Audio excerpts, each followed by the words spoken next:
Hello friends, welcome to the channel. आज का हमारा टॉपिक है अबाउट द ब्लड। तो आज इस वीडियो में हम ब्लड के प्रॉपर्टीज़, ब्लड के कॉम्पोजिशन और ब्लड के फंक्शंस को डिस्कस करेंगे। तो ब्लड क्या है एक्चुअली में, है ना। तो ब्लड एक फ्लूइड कनेक्टिव टिश्यू है। बॉडी के अंदर दो कनेक्टिव टिश्यू हैं जो कि फ्लूइड नेचर के हैं, यानी कि ये लिक्विड हैं। One is blood and second is lymph, है ना। तो ब्लड एक फ्लूइड कनेक्टिव टिश्यू है जो कि it circulates in the circulatory system, जो कि हमारे सर्कुलेटरी सिस्टम के अंदर सर्कुलेट करता है ना। अब जो हमारा सर्कुलेटरी सिस्टम है basically it is made up of heart and the blood vessels. तो हमारी जो ब्लड वेसल्स हैं that is the arteries and veins, ये इसके अंदर रन करता है और हमारे जो टिश्यूज़ हैं उनको ये इम्पॉर्टेंट सब्सटेंसेस को प्रोवाइड करने का काम करता है। It is also known as fluid of life. हम इसको फ्लूइड ऑफ लाइफ भी बोलते हैं, फ्लूइड ऑफ ग्रोथ बोलते हैं, या फिर फ्लूइड ऑफ हेल्थ के नाम से इसको जानते हैं, है ना। अब अगर हम ब्लड के प्रॉपर्टीज़ देखें तो जो ब्लड का जो पहला प्रॉपर्टी है दैट इज़ द कलर। तो ब्लड का जो कलर होता है that is red. Why? Because due to haemoglobin. Blood के अंदर एक रेड कलर का क्रोमोप्रोटीन प्रेजेंट होता है जिसको हम हीमोग्लोबिन बोलते हैं, और इसी वजह से जो ब्लड का कलर है ये रेड होता है। अब यहाँ पर एक ब्लड है जो कि आर्टरीज में रन करता है जिसको हम आर्टीरियल ब्लड बोलते हैं। दूसरा ब्लड है जो कि हमारी वेन्स के अंदर रन करता है जिसको हम वेनस ब्लड बोलते हैं। आर्टीरियल ब्लड के अंदर ऑक्सीजन का कॉन्सेंट्रेशन ज़्यादा होता है and therefore it is scarlet red in colour. जबकि जो वीनस ब्लड है विच इज़ डीऑक्सीजनेटेड, जिसके अंदर ऑक्सीजन का कंटेंट कम होता है, ये थोड़ा सा पर्पल रेड कलर का होता है ना।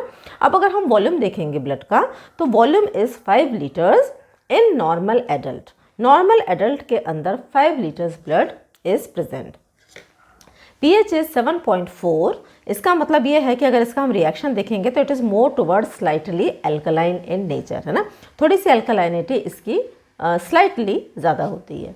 देन टेम्परेचर 38 डिग्री सेंटीग्रेड से लेके, या फिर हम इसको ये भी बोल सकते हैं 104 degree Fahrenheit, that is the temperature of the blood, है ना। अब स्पेसिफिक ग्रेविटी देखते हैं तो 1.052 से लेके 1.061 that is the specific gravity. And when we see the viscosity, और अगर हम विस्कोसिटी का मतलब होता है ब्लड का गाढ़ापन, है ना। अगर हम इसको वाटर से कंपेयर करें तो ये लगभग 5 टाइम्स वाटर से मोर विस्कस होता है in comparison to the water, है ना। ऐसा क्यों होता है? ब्लड की विस्कोसिटी का क्या कारण है? तो इसके दो कारण हैं। एक है presence of red blood cells और दूसरा है प्रेजेंट ऑफ प्लाज्मा प्रोटीन्स, है ना। तो ब्लड के अंदर कुछ सेल्स होते हैं, रेड ब्लड सेल्स, और कुछ प्रोटीन्स होते हैं दैट इज प्लाज्मा प्रोटीन्स। ये ब्लड को वाटर के कंपैरिजन में 5 टाइम्स ज़्यादा विस्कस बनाते हैं, ठीक है। अब अगर हम कॉम्पोजिशन देखें ब्लड का तो कॉम्पोजिशन का मतलब है ब्लड के अंदर क्या क्या चीज़ें प्रेजेंट हैं, है ना। तो blood is divided into 2 parts. One is the liquid part जिसको हम बोलते हैं plasma, and second is the solid part which is made up of blood cells. इनको हम फॉर्म्ड एलिमेंट्स भी बोलते हैं, है ना। They are also known as formed elements, ठीक है। अब ये जो प्लाज्मा है, प्लाज्मा एक क्लियर स्ट्रॉ कलर का वाटरी फ्लूइड होता है। आप देखें इस डायग्राम में ये जो ऊपर वाला पोर्शन है दिस इज द प्लाज्मा, है ना। तो ये इसका जो कलर पहला तो है कि क्लियर होता है। क्लियर का मतलब है इसके अंदर कोई सेडिमेंटेशन, कोई डस्ट पार्टिकल्स या कुछ भी नहीं होता है, it is absolutely clear. Straw colour का मतलब होता है पेल कलर, येलो से जो थोड़ा हल्का कलर होता है उसको हम स्ट्रॉ कलर बोलते हैं। वाटरी फ्लूइड, है ना। तो ये कितना परसेंट होता है हमारे ब्लड के अंदर? लगभग 55%। तो 55% blood is composed of plasma. और अगर हम सेल्स देखेंगे या फिर जो फॉर्म्ड एलिमेंट्स हैं, ये 3 तरीके के होते हैं। 3 तरीके के ब्लड सेल्स प्रेजेंट होते हैं। पहला है रेड ब्लड कॉर्पसल्स जिसको कि हम आरबीसी बोलते हैं, या फिर एरिथ्रोसाइट्स, है ना। दूसरा है वाइट ब्लड कॉर्पसल्स जिसको हम डब्ल्यूबीसी बोलते हैं, या फिर ल्यूकोसाइट्स, है ना। यहाँ पे अपन लिख देते हैं रेड ब्लड कॉर्पसल्स यानी कि erythrocytes, white blood corpuscles means leucocytes, और तीसरे हैं प्लेटलेट्स जिनको हम थ्रोम्बोसाइट्स बोलते हैं, ओके। अब अगर हम तीनों को कंपेयर करें तो जो सबसे ज़्यादा क्वांटिटी में पाए जाते हैं वो है रेड ब्लड कॉर्पसल्स, है ना। Red blood corpuscles are in millions, ठीक है। वाइट ब्लड कॉर्पसल्स ये थाउजेंड्स में पाए जाते हैं, 4000 से लेके 11000, और जो प्लेटलेट्स हैं ये 2.5 to 4 lakhs पर cubic millimetre of blood present होते हैं, ना। तो यहाँ पर डायग्राम में देखें, ऊपर प्लाज्मा है 55%, नीचे सेल्स हैं, तो सेल्स के अंदर 1% होते हैं प्लेटलेट और WBC और 44% होते हैं RBC। सो ऑल टुगेदर 45% हो गए blood cells. Okay, next we come to the constituent of plasma. अब हम ये जो प्लाज्मा है इसको थोड़ा सा डिटेल में देख लेते हैं।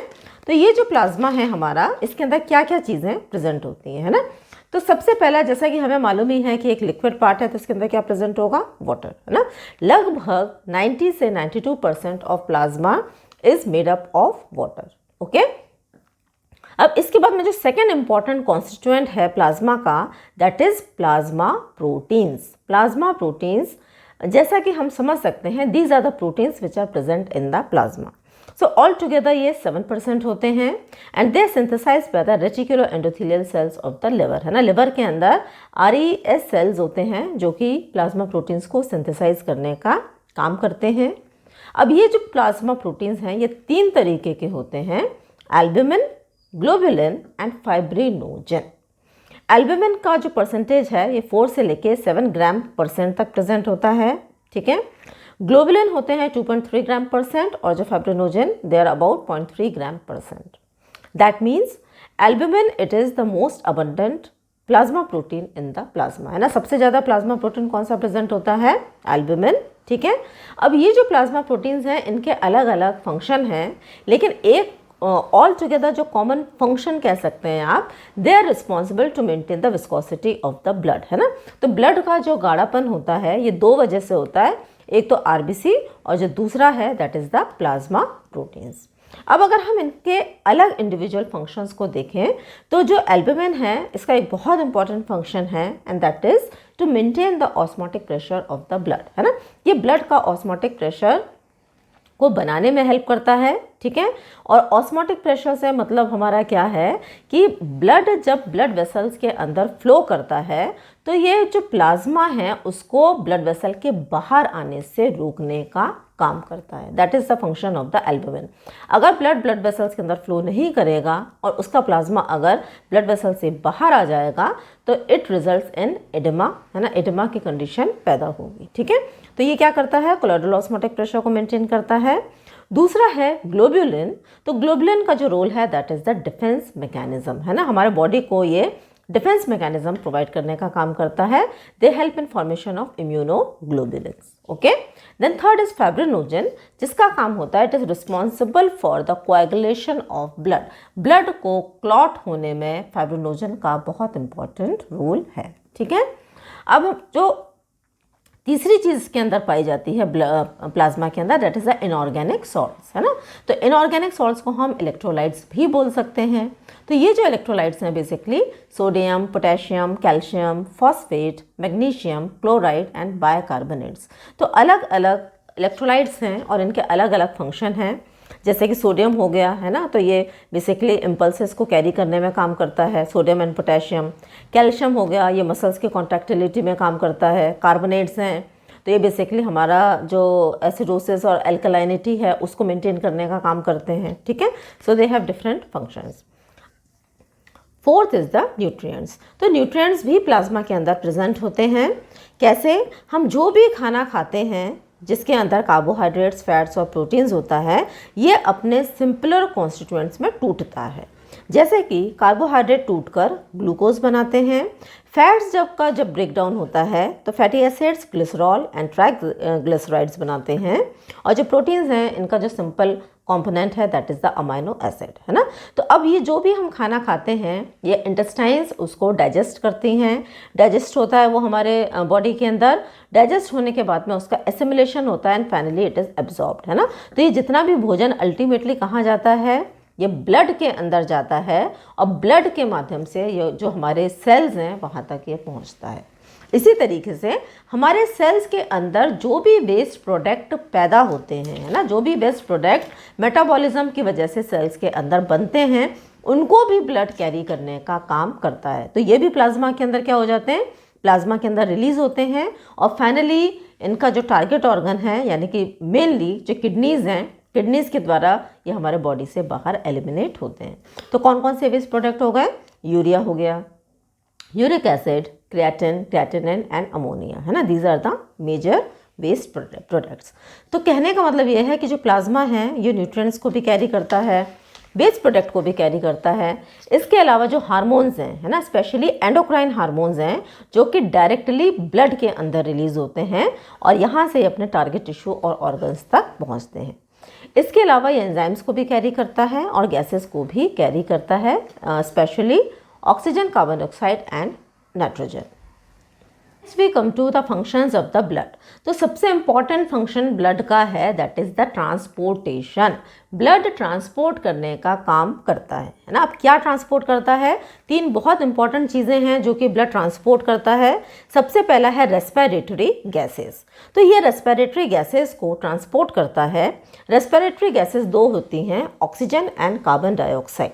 तो ऑक्सीजन को ये लंग्स से टिश्यूज़ तक ट्रांसपोर्ट करता है और टिश्यूज़ के अंदर मेटाबॉलिज्म की वजह से जो कार्बन डाइऑक्साइड प्रोड्यूस होती है इसको ये लंग्स तक ट्रांसपोर्ट करता है और लंग्स से फिर ये बाहर एक्सपिरेशन के प्रोसेस के माध्यम से बाहर हमारे बॉडी से रिलीज हो जाती है।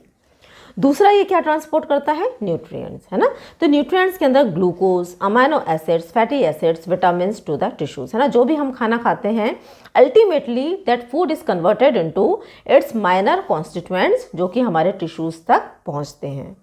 तीसरा है ये वेस्ट प्रोडक्ट को कैरी करता है। अगेन हमारे टिश्यूज़ के अंदर जो भी मेटाबॉलिक वेस्ट प्रोड्यूस हो रहा है उसको ये एक्सक्रीटरी ऑर्गन्स तक ट्रांसपोर्ट करता है और यहाँ से ये हमारे बॉडी के बाहर रिलीज होते हैं। So first important function of the blood is transport function. इसके अलावा second is homeostasis, that means it has a role in regulation of body water, pH, electrolytes and blood pressure, है ना। हमारे body का एक system होता है जिसको हम बोलते हैं होम्योस्टैसिस। होम्योस्टैसिस के माध्यम से जो ब्लड है ये हमारे बॉडी के अंदर के वाटर को रेगुलेट करता है। अगर पीएच बढ़ रहा है या कम हो रहा है तो उसको रेगुलेट करने का काम करता है। इलेक्ट्रोलाइट्स बढ़ रहे हैं या कम हो रहे हैं या ब्लड प्रेशर हमारा बढ़ रहा है या कम हो रहा है तो हमारे बॉडी के अंदर एक मैकेनिज्म होता है कि ये हमारे बॉडी के अंदर कुछ चेंजेस करके अगर कोई चीज़ बढ़ रही है तो उसको कम कर देती है, कम हो रही है तो उसको बढ़ाती है ना, जिसको हम बोलते हैं होम्योस्टैसिस। तीसरा है डिफेंस मैकेनिज्म। अब डिफेंस मैकेनिज्म के अंदर जो WBCs and antibodies present in the blood protect the body from infections, है ना। कोई भी बाहर का पैथोजन का मतलब होता है ऐसे ऑर्गेनिज्म जो कि इन्फेक्शन प्रोड्यूस करते हैं, जैसे कि बैक्टीरिया हो गया, वायरस हो गया, प्रोटोजोआ हो गया, है ना। तो ये सब चीज़ों से हमारा ब्लड प्रोटेक्ट करता है। कैसे, हमारे ब्लड के अंदर जो एक सेल है WBC और जो एंटीबॉडीज़ हैं ये इन्फेक्शन के खिलाफ एक तरीके से काम करते हैं और इन्फेक्शन को प्रिवेंट करते हैं, ठीक है। तो जो WBCs हैं उनका बहुत इंपॉर्टेंट रोल है डिफेंस मैकेनिज्म में।